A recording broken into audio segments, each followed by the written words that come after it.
dikasihi oleh Tuhan? Iya, puji nama Tuhan. Bapak Ibu Saudara yang dikasihi Tuhan, mari sama-sama kita akan belajar firman Tuhan pada sore ini. Kita nikmati persekutuan kita. Kalau sudah ada hal-hal yang diselesaikan di luar, pintunya di-close saja supaya kita bisa fokus pada pemberitaan firman Tuhan yang kita akan dengar bersama-sama.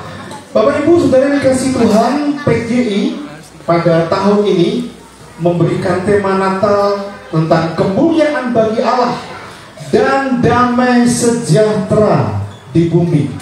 Mari kita ucapkan sama-sama 1, 2, 3. Kemuliaan bagi Allah dan damai sejahtera di bumi. Belum semuanya, kita ucapkan sama-sama 1, 2, 3. Kemuliaan bagi Allah dan damai sejahtera di bumi. Amin. Ayatnya dari kitab Injil Lukas pasal 2 ayat yang ke-14.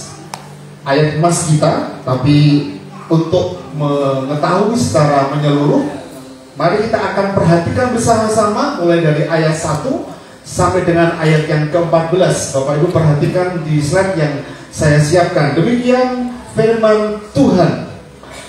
Pada waktu itu Kaisar Agustus mengeluarkan suatu perintah, menyuruh mendaftarkan semua orang di seluruh dunia.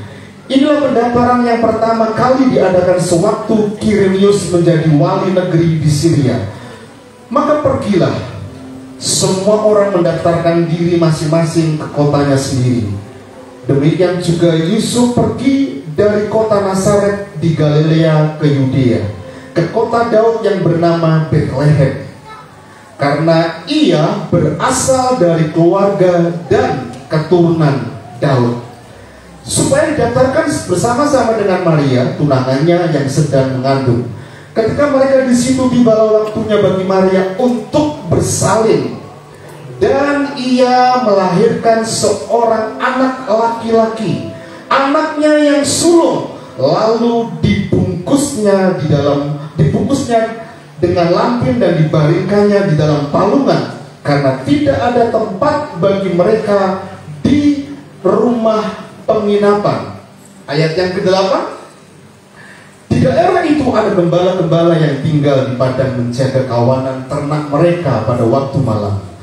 Tiba-tiba berdirilah seorang malaikat Tuhan di dekat mereka, dan kemuliaan Tuhan bersinar meliputi mereka, dan mereka sangat ketakutan. Lalu kata malaikat itu kepada mereka, "Jangan takut, sebab sesungguhnya aku memberitakan kepadamu kesukaan besar untuk seluruh bangsa. Hari ini telah lahir bagimu juru selamat, yaitu Kristus Tuhan di kota Daud." Ayat yang ke-12. "Dan inilah tandanya bagimu, kamu akan menjumpai seorang bayi dibungkus dengan lampin dan terbaring di dalam palungan, dan tiba-tiba tampaklah bersama-sama dengan malaikat itu sejumlah besar bala tentara surga yang memuji Allah. Katanya," mari kita ucapkan bersama-sama dan membaca ayat ini 1, 2, 3. "Kemuliaan bagi Allah di tempat yang maha tinggi, dan damai sejahtera di bumi di antara manusia yang berkenan kepadanya." Puji nama Tuhan. Diberkatilah setiap kita yang selalu membaca, merenungkan, dan melakukan firman Tuhan. Bapak Ibu Saudara yang dikasihi oleh Tuhan, ada seorang guru sekolah dari Roma Katolik. Dia bernama John Francis Wade. Dia adalah penterjemah dan juga pengarang lagu "Hai Mari Berimpun" yang oleh Kidung Jemaat ditulis nomor 109 pada bait yang ke-7. Tapi John Francis Wade dia menulis syair lagu pujian Hai, mari berimbun itu pada bait yang keempat. Hai para malaikat, angkatlah suaramu biduan surga, bernyanyilah, muliakan Allah Bapa dalam surga, sembah dan puji Dia, sembah dan puji Dia, sembah dan puji Dia, ya Tuhanku.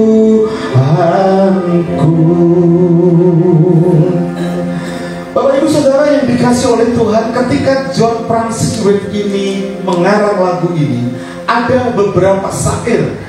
Dan di bait yang keempat ini mengajak kepada seluruh umat manusia yang ada di muka bumi ini untuk mendengar seruan ujian dari bala tentara Allah, malaikat di surga, yang sore ini menjadi tema kita, yang mengatakan kemuliaan bagi Allah di tempat yang maha tinggi, dan damai sejahtera di bumi di antara manusia yang berkenan kepadanya.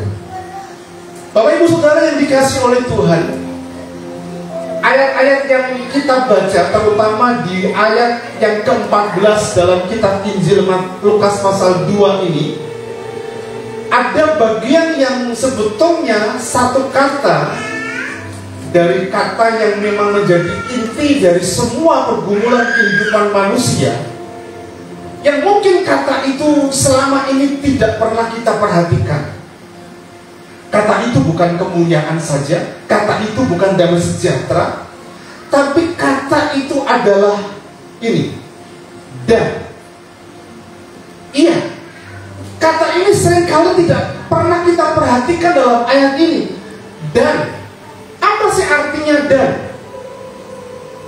Kalau kita perhatikan Injil Lukas, Dr. Lukas mengajak kepada kita ketika Yesus lahir di kandang domba di Bethlehem Efrata, sorga, bala tentara itu memuji Allah.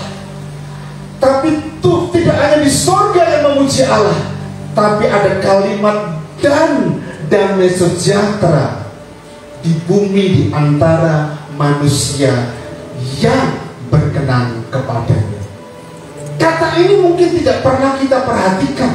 Kata dan. Allah di surga mau menjenguk umat manusia oleh karena lahirnya Sang Juru Selamat. Ada koneksi antara surga dan dunia ketika Juru Selamat itu lahir.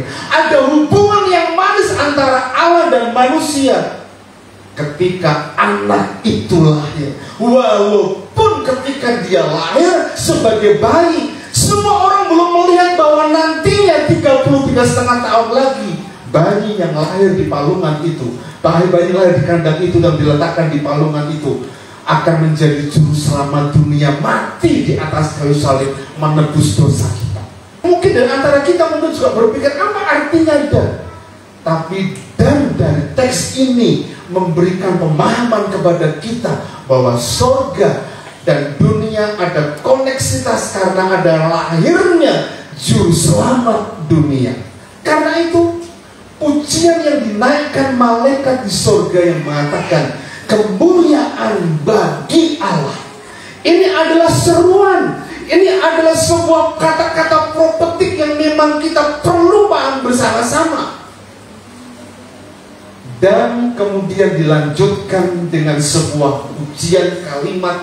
Bukan hanya surga yang bernyanyi, bukan hanya malaikat yang berseru menaikkan pujian ketika juru selamat dunia itu lahir, tapi ada shalom, ada damai sejahtera di bumi.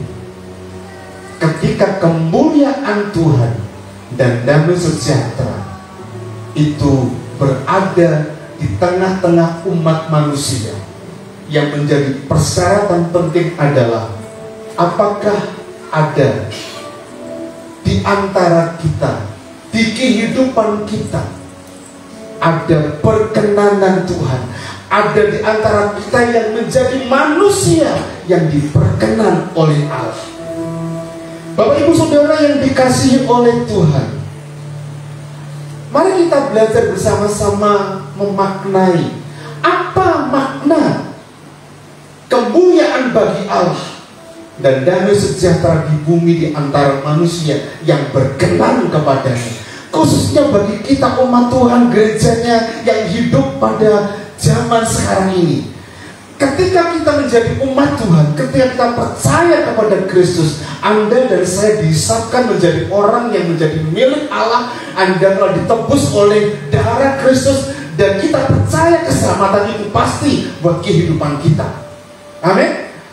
Karena itu ketika keselamatan itu pasti buat kehidupan kita sebagai orang percaya, kita perlu bersama-sama melihat, memperhatikan kehidupan kekristenan kita. Sudahkah mencerminkan kemuliaan Tuhan yang dinaikkan oleh malaikat di surga itu ketika juru selamat itu lahir? Sudahkah ada shalom di tengah-tengah kita saat Natal berlangsung, saat bisnis kita lakukan, saat studi kita kerjakan? Mari kita bersama-sama memaknai itu. Karena itu saya memberikan 3 poin penting buat kita sore ini, bahwa Natal itu adalah waktunya untuk kita evaluasi. Iya, evaluasinya apa? Apakah hidup kita itu memuliakan Tuhan atau tidak? Iya, Natal tidak sekedar merayakan ibadah Natal, sekedar baju baru dan sebagainya. Tidak, Natal tidak sekedar makan, Natal tidak sekedar euforia. Tapi maknai Natal itu dengan sebuah evaluasi bagi perjalanan kehidupan kita sebagai orang percaya. Kalau itu bicara tentang evaluasi, maka itu ada sebuah testimoni, ada ujian, ada hal-hal yang memang perlu kita perhatikan. Bapak Ibu Saudara yang dikasih oleh Tuhan, evaluasi apakah hidup kita itu memuliakan Tuhan atau tidak. Seseorang mengatakan begini, hidup Kristen adalah panggilan untuk mengasihi dan memuliakan Tuhan. Setuju? Amin. Bukan hanya dengan kata-kata, tetapi dengan tindakan kita sehari-hari. Setiap nafas yang kita ambil, setiap langkah yang kita ambil harus menjadi nyanyian syukur yang memuliakan Tuhan Juru Selamat kita. Tapi berapa banyak dari antara kita sebagai anak-anak Tuhan yang tidak memahami bahwa Natal itu adalah waktunya kita belajar untuk melihat diri kita. Karena keselamatan yang kita terima, anugerah yang kita terima, bukan saja bersifat individual, tapi bersifat universal. Kita bagikan kepada orang lain, kita bagikan kepada sesama kita yang belum mengenal Tuhan. Termasuk ketika kita menjalani kehidupan kita, paling tidak seruan malaikat di surga yang mengatakan kemuliaan Tuhan, kemuliaan bagi Allah, itu memberikan pembelajaran kepada kita. Apakah hidup kita itu memuliakan Tuhan? Bapak Ibu Saudara yang dikasih oleh Tuhan, memuliakan Tuhan itu adalah bersedia atau siap dilupakan. Yang penting Tuhan dimuliakan. Perhatikan, saya ulangi kata saya. Memuliakan Tuhan berarti bersedia atau siap untuk dilupakan. Yang penting Tuhan dimuliakan. Bapak Ibu Saudara yang dikasih oleh Tuhan, kalau kita mendengar berita tentang Natal, yang paling sering kita dengar di khotbah mimbar seperti ini apa? Biasanya orang Majus, ya kan? Gembala, malaikat, Yusuf, Maria. Tapi kita nggak pernah dengar sang pelopor. Ada tahu siapa pelopornya? Yohanes Pembaptis. Gak pernah ada pengkhotbah Natal yang mengkhotbahkan tentang Yohanes Pembaptis. Tapi Anda tahu peran dari Yohanes Pembaptis, lahirnya Juru Selamat, itu juga memiliki peran yang sangat penting. Dan kalau boleh saya katakan, Yohanes Pembaptis adalah pelopor yang bersedia untuk dilupakan. Yang penting Tuhan dimuliakan. Bapak Ibu Saudara yang dikasih oleh Tuhan, dalam Lukas pasal 1 ayat 80, perhatikan ayat ini. Adapun anak itu bertambah besar dan makin kuat rohnya, dan ia tinggal di padang gurun sampai pada hari ia harus menampakkan diri kepada Israel. Pergumulan yang dihadapi oleh Zakaria dan Elisabet tentang anak, ketika pergumulan itu dijawab, dan ternyata anak yang lahir dari pernikahan mereka, dari pergumulan itu adalah Yohanes Pembaptis. Dan Yohanes Pembaptis adalah seorang pionir pelopor yang bersedia untuk dilupakan. Dalam khotbah-khotbah mimbar di hari Natal kita nggak pernah dengar tentang gaung dari Yohanes Pembaptis. Tapi yang perlu kita perhatikan dari tokoh yang satu ini, dia mengatakan tentang anak manusia, tentang Yesus Kristus itu. Dia mengatakan seperti ini. Pada keesokan harinya Yohanes melihat Yesus datang kepadanya, dan ia berkata, lihatlah anak domba Allah yang menghapus dosa dunia. Dan Yesus sendiri mengatakan bahwa aku berkata kepadamu, sesungguhnya di antara mereka yang dilahirkan oleh perempuan tidak pernah ada tampil seorang seperti Yohanes Pembaptis. Tapi namun yang terkecil dalam kerajaan surga ialah yang terbesar, yang lebih besar daripadanya. Bapak Ibu Saudara yang dikasih oleh Tuhan, Yohanes Pembaptis tidak pernah ditampilkan di acara-acara Natal, tidak pernah ditampilkan dalam gaung Natal dan sebagainya. Tapi dia menjadi seorang pelopor yang sebetulnya kalau kita telah abaikan, dia memberikan kesempatan Yesus makin bertambah, dimuliakan, tetapi dirinya menjadi nol. Sebagai anak Tuhan, sebagai orang percaya, memuliakan Tuhan, hidup memuliakan Tuhan adalah bersedia untuk dilupakan. Yang penting Tuhan dimuliakan. Dalam banyak hal sebetulnya kita perlu pahami hal ini. Dalam dunia pelayanan, kalau ada yang ingin menonjol, pasti tidak akan pernah terjadi. Pasti akan ada kerusuhan, pasti akan ada keresahan di situ. Tapi sebaliknya, kalau satu dengan yang lain berusaha merendahkan hati dalam pernikahan, dalam rumah tangga juga demikian. Yang penting aku sebagai suami, yang penting aku sebagai istri, yang sebagai aku sebagai mama, sekalipun mungkin gak dihargai oleh orang tua dan sebagainya, tapi oleh anugerah Tuhan yang memberikan kepadaku hidup, ketika aku melakukan itu, maka ada kenalan Tuhan dan nama Tuhan saja yang dimuliakan. Akibatnya apa? Kita nanti akan dimuliakan, kita akan diberkati oleh Tuhan. Yohanes Pembaptis ini ada seorang yang terbesar. Kalimat yang mengatakan tidak ada seorang pun yang lebih besar daripada dia. Tapi yang terkecil dalam kerajaan Allah, dia yang paling lebih besar daripada Yohanes Pembaptis. Bapak Ibu, Natal waktunya untuk kita evaluasi.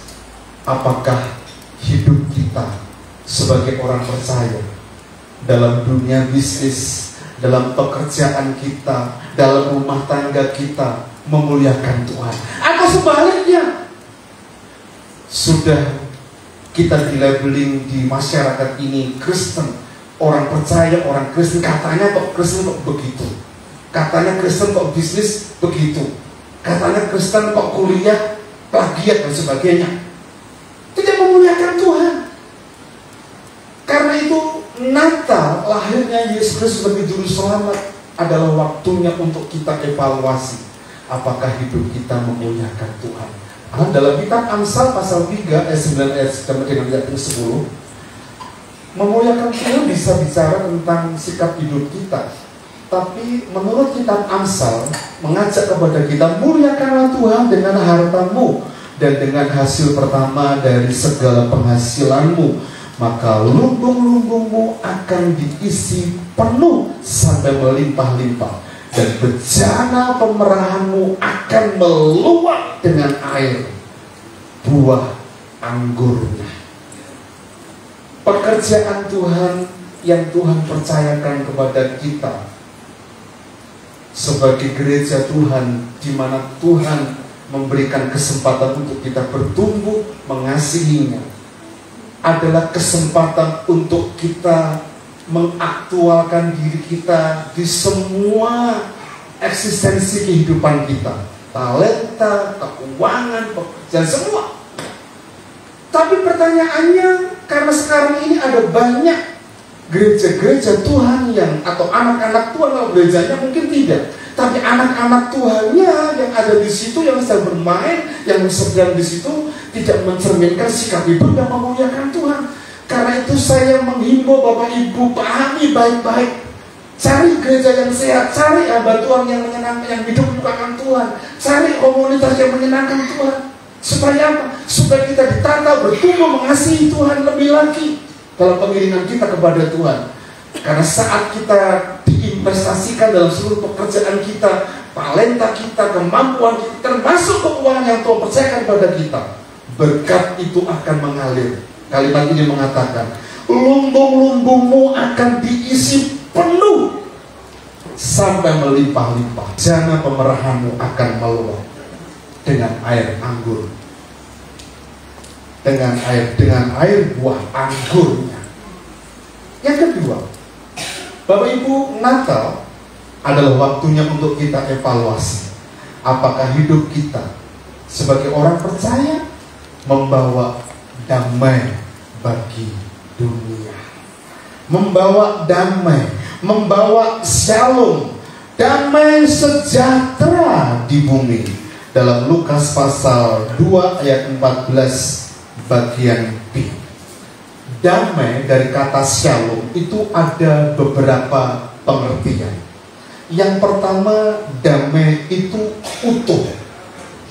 Jika bangsa dan negara dalam persatuan tak terpecahkan dan tak terkotak-kotak, maka bangsa dan negara itu berada dalam shalom, yang berarti utuh.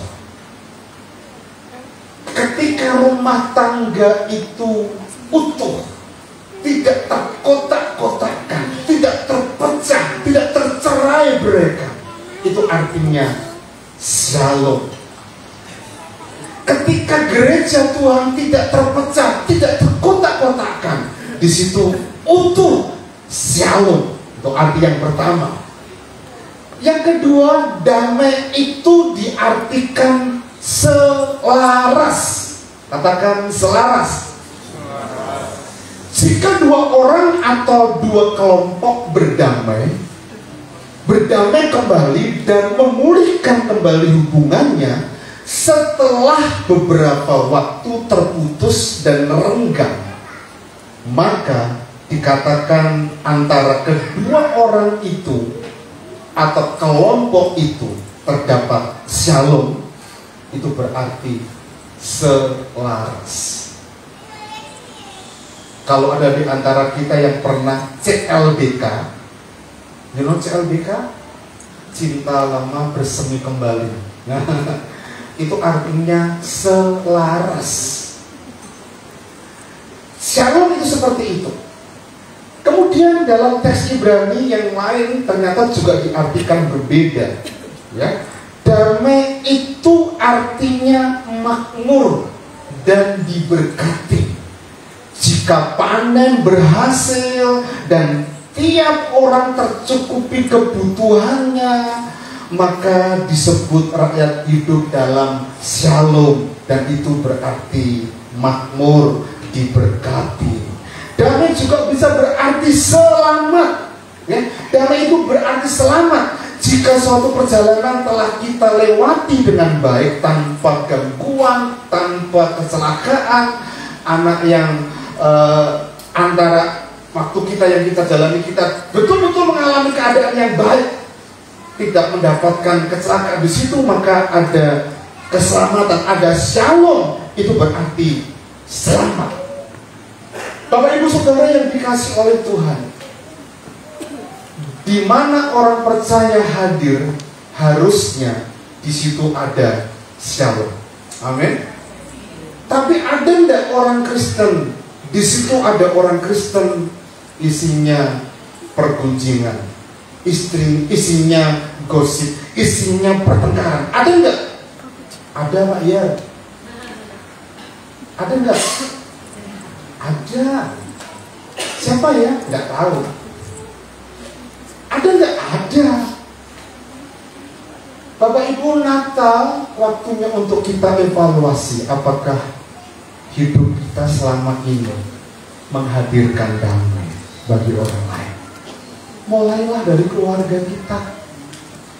Kalau suami dan istri itu selaras, kalau anak-anak itu tidak pernah bertengkar, utuh, itu ada shalom.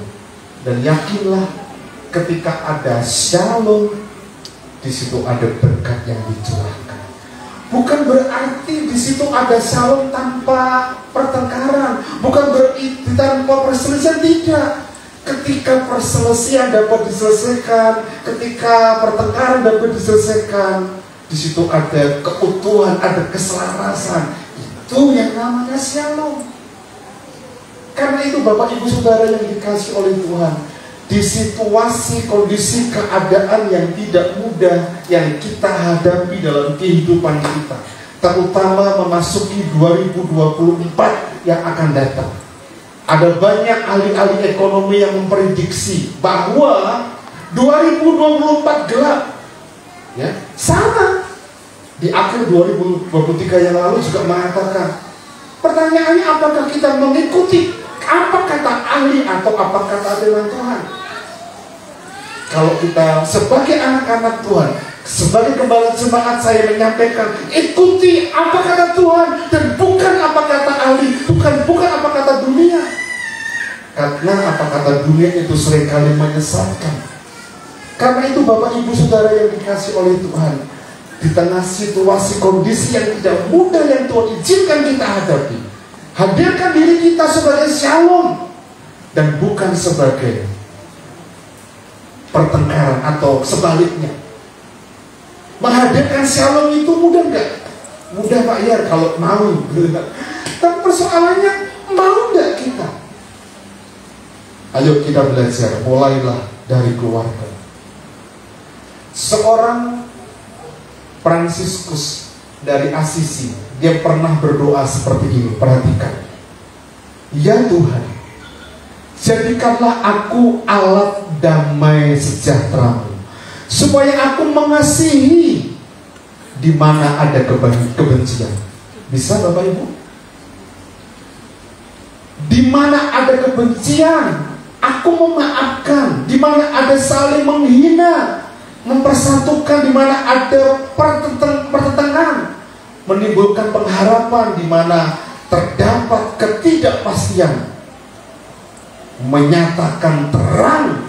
Di mana ada kegelapan berkuasa, bahkan membawa kegembiraan di situ ketika ada kesedihan. Doa ini menjadi sebuah doa yang sangat fenomenal di teman Katolik, karena doa ini sebetulnya mengevaluasi hidup kita sebagai orang percaya. Sekali lagi Bapak Ibu, Natal adalah waktunya untuk kita evaluasi. Sudahkah kita menghadirkan damai di keluarga kita? Sudahkah kita menghadirkan damai di masyarakat di mana kita tinggal? Sudahkah kita menghadirkan damai dimanapun Anda berada? Memang tidak mudah. Sekali lagi tidak mudah. Tapi mari kita berusaha. Karena di balik shalom itu, di balik damai itu, ada berkat yang Tuhan nyatakan kepada kita. Yang ketiga, pesan Natal pada malam ini. Natal adalah waktunya untuk evaluasi apakah kita menjadi orang yang berkenan kepada. Bapak Ibu Saudara yang dikasihi oleh Tuhan, dalam kitab Injil Lukas pasal 2 ayat 14 dari terjemahan firman Allah yang hidup, itu cukup menarik. Mari kita perhatikan dan baca bersama-sama. Kata berkenan itu ditulis menyukakan hatinya. Kemuliaan bagi Allah di tempat yang tertinggi dan damai di bumi bagi semua orang yang apa Bapak Ibu? Menyukakan hatinya. Menyukakan hatinya. Kalau Anda sebagai istri menyukakan hati suami, kira-kira apa yang dilakukan? Kalau Koruki itu disenangkan oleh Cak Agustin, biasanya Koruki kasih apa? Oh, dikasih apa? Oh, bunga deposito. Berbahagialah Cak Agustin. Sebaliknya Cak Agustin, kalau Koruki itu menyukakanmu, kira-kira apa yang kau kasih? Memberikan semuanya, everything. Everything yang terbaik. Bapak Ibu, saya masih ingat sekali, saya itu lahir di desa, hidup dalam keluarga yang sederhana, pas-pasan begitu ya, pas-pasan dan cenderung kurang begitu ya. Dan kami 3 bersaudara, sekarang sudah berkeluarga semua. Adik saya punya anak 2, yang nomor 2, yang perempuan. Adik saya yang ketiga punya anak 3. Saya punya anak 1. Anak 1, tapi dimaksimalkan gitu ya. Nah, suatu saat ketika karena 3 bersaudara, kebutuhannya banyak, kami itu berusaha untuk baik-baik dengan Bapak. Bapak itu, kami tinggal di daerah di desa. Pekerjaan Bapak itu merantau di daerah Bojonegoro, tempat lahirnya Ibu Emma Ratnapuri. Ya, karena tempat desa dengan Bojonegoro, desanya dengan Tuban itu lebih dekat ke Bojonegoronya. Merantau di Bojonegoro, 2 hari sekali pulang dan selalu membawa oleh-oleh kesukaan kami. Salah satunya adalah tahu bulat. Tahu bulat masih ada ya mungkin di pasar Bojonegoro Pak Priyo. Ada ya, masih ada. Saya sempat ke Bojonegoro cari, tidak ada Pak Priyo. Karena pengen merasakan tempo dulu waktu masih kecil, saya ajak istri saya, pernah dapat tapi saya pernah cari sendiri, orang ketemu gitu. Nah, sesaat kami berusaha untuk saling menyenangkan. Dan biasanya adik saya itu selalu suka bahasa Semarang itu nyolu gitu, nyogok senang. Apapun yang disuruh oleh bapak saya itu dilakukan. Mau apa saja pun dilakukan, ya. Nah, ketahuan oleh bapak saya itu sempat pukul adik saya sampai sakit dan ketahuan. Mulai dari situ kemudian bapak memberikan saya dihajar, dipukul, dan sejak itu kemudian mungkin adik saya disenangkan, dikasih macam-macam begitu ya. Kebutuhannya dipenuhi ketika Bojonegoro, selalu ada oleh-oleh dan diberikan. Ya saya sebagai kakaknya pasti dapat, tapi tidak mendapatkan prioritas begitu. Nah, sebetulnya kalau kita bisa menyenangkan Tuhan kita, menyukakan hati Tuhan, bersukacitalah kita karena Anda akan menjadi orang yang akan menjadi sasaran berkat bagi Tuhan, bagi kita. Amin. Akan ada kejutan-kejutan bagi kita di masa yang akan datang ketika engkau dan saya hidup menyukakan hatinya. Tapi persoalannya, apakah hari ini hidup kita menyukakan Tuhan atau tidak? Karena ada banyak anak-anak Tuhan kalau minggu memang kelihatannya anteng alim begitu ya, amin di gereja, tapi kalau di tempat pekerjaan bisa berbeda dengan wajah yang ada di gereja. Tampilannya kalau di gereja itu senyum, enak begitu, tapi kalau di luar nggak menyenangkan. Bapak Ibu Saudara yang dikasih oleh Tuhan, Natal adalah waktunya untuk kita berkenan, menyukakan hati Tuhan. Perhatikan ayat ini menjadi ayat prophetik buat kita ya Bapak Ibu. Ayat Yesaya 48 ayat 18 sampai dengan 19. Karena hanya orang-orang yang hidup berkenan, menyukakan hatinya, yang akan mendapatkan reward, perhatian, kejutan dari Allah. Perhatikan ayat ini, biar ini menjadi ayat prophetik bagi kita di tahun 2024. Sekiranya engkau memperhatikan perintah-perintahku, maka damai sejahteramu akan seperti sungai yang tidak pernah kering, dan kebahagiaanmu akan terus berlimpah seperti gelombang-gelombang laut yang tidak pernah berhenti. Maka keturunanmu akan seperti pasir, anak cucumu seperti kesik banyaknya, namun mereka tidak akan dilenyapkan atau ditiadakan dari hadapanku. Bapak Ibu Saudara kasih Tuhan, ini janji Tuhan. Ini janji Tuhan bagi siapa?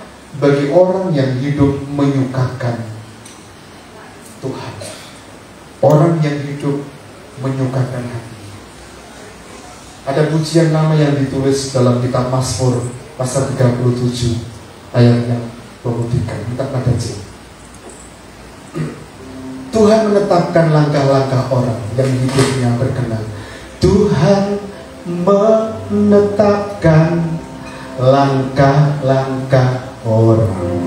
Jadi saat lagu ini kita nyanyikan, perhatikan, menetapkan artinya tidak ada yang meleset langkah kaki kita sedikit pun. Selalu ada Tuhan yang memimpin.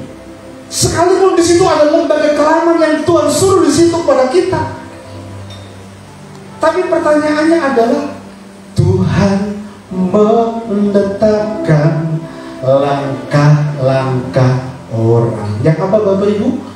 Yang hidupnya menyukakan hati Tuhan, yang berkenan kepadanya. Sekalipun Anda di lembaga kelaman, sekalipun ada mara bahaya, sekalipun COVID telah kita lalui bersama-sama kemarin, Tuhan beserta dengan kehidupan kita, karena Tuhan menetapkan langkah-langkah orang. Kalau boleh saya cerita pada sore ini, 2020 ketika kita memulai pelayanan di RBC, kita keluar bulan Januari, Maret sudah dilanda COVID-19. Hampir tiap malam mulai jam 6:30 sampai jam 10 saya berdoa, mendoakan jemaat. Lupa Yari datang ke rumah enggak. Saya doa dari rumah online. Dan kalau kita sehat, kalau Tuhan sembuhkan, itu adalah perkenanan Tuhan. Oh iya, karena ketakutan sebetulnya yang kita hadapi pada waktu itu mencekam. Ya, bayangkan, saya masih ingat, saya dikabari Pak Elia. Pak Elia ini orang pertama di rumah yang kena COVID. Tidak boleh pulang ke rumah, langsung menginap di hotel. Ya, menginap di hotel. Beberapa hari sembuh, kemudian bergantian. Terus singa nyambung. Saya berdoa untuk Pak Elia sampai 4 hari, selesai sembuh, kemudian berdoa lagi untuk Mbak Rizka, berdoa untuk laki Bumur dan sebagainya. Terus nyambung. Yang geli itu adalah pada gelombang yang kedua kalau tidak salah. Ya, Cynthia ini kan bekerja di Tangerang. Didolani saya papa mamanya. Cynthia kena COVID. Saya mendoakan Cynthia kalau lebih 14 hari atau 12 hari itu. Papanya berpikir aman, mau pulang, diperiksakan COVID, nggak boleh pulang. doa lagi gitu. Berdoa Bapak Ibu. Tapi sekali lagi, kalau bukan perkenanan Tuhan, tidak akan pernah menjadi sebuah kenyataan untuk kita bisa menikmati berkat Tuhan. Bapak Ibu, kalau kita boleh ada sekarang ini adalah tahun keempat bagi RBC merayakan Natal. Tahun depan kita pindah. Amin. Amin dong. Amin. Tahun depan kita pindah. Amin. Ya, pindah ke Koper. Udah, target kami bulan April nanti Paskah kita pindah ke Semarang Indah. Ya. Jadi mengapa di Koper? Karena sewa di sini terlalu mahal. Dan mereka tidak tahu historisnya. Orang-orang yang menjadi karyawan di sini itu, kalau bahasa saya itu umpak-umpakan. You know umpak-umpakan? Naikkan harganya terlalu tinggi dan mereka tidak tahu historis. Mereka waktu itu sepi, yang sewa kita. Nah, Bapak Ibu, itu perkenanan Tuhan. Sekarang yang menjadi pertanyaan, kalau dalam hidup rumah tangga kita, pekerjaan kita, bagaimana progres yang kita hadapi? Saya masih ingat semua teman-teman RBC yang support totalitas sampai dengan hari ini, berkatnya berbuah-buah. Ya, berkatnya berbuah-buah. Coba tanya sebelah kanan kiri, berkatmu berbuah-buah, mobilmu gonta-ganti loh. Gonta-ganti dan sebagainya. Iya, gonta-ganti gitu. Oh, itu berkat Tuhan, itu perkenanan Tuhan, Bapak Ibu Saudara dikasih Tuhan. Karena itu Tuhan itu menetapkan langkah-langkah kita. Pesan Natal pada malam ini hanya singkat, sebuah evaluasi. Apakah hidup kita memuliakan Tuhan atau tidak? Apakah hidup kita membawa damai di tengah-tengah dunia ini? Dan yang terakhir, evaluasi buat kita. Bertanyalah di hati kita. Mari kita belajar untuk hidup menyukakan hati Tuhan. Amin.